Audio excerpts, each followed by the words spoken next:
Hello everyone, আমি doctor Amrita Saha Nipa, dental surgeon হিসেবে আছি ডেন্টাল হাব এবং স্মাইলি ডেন্টাল অ্যান্ড ইমপ্ল্যান্ট সেন্টারে। আজকে আমরা খুবই ইম্পর্টেন্ট একটা টপিক নিয়ে আলোচনা করব, কারণ পেশেন্টরা এটা খুবই ফ্রিকুয়েন্টলি আমাদের কাছে জিজ্ঞাসা করে থাকেন।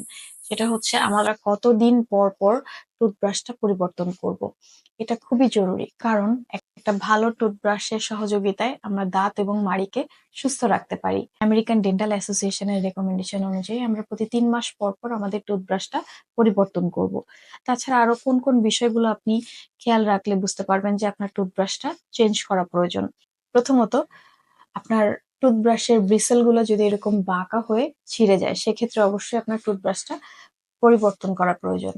দ্বিতীয়ত, আপনার টুথব্রাশ থেকে যদি একটা ব্যাড স্মেল আসে বা দুর্গন্ধ আসে, সেক্ষেত্রে অবশ্যই আপনি আপনার টুথব্রাশটা পরিবর্তন করবেন। তৃতীয়ত, কোনো টুথব্রাশ যদি ইউজ করার সময় আপনি মাড়িতে ব্যথা পান অথবা মাড়িতে ইনজুরি হয়, সেক্ষেত্রে অবশ্যই আপনি টুথব্রাশটা পরিবর্তন করবেন। সর্বশেষ, আপনি কবে টুথব্রাশটা ব্যবহার করা শুরু করেছেন এটা যদি আপনি ভুলে যান, সেক্ষেত্রে অবশ্যই আপনার এটা পরিবর্তন করা প্রয়োজন।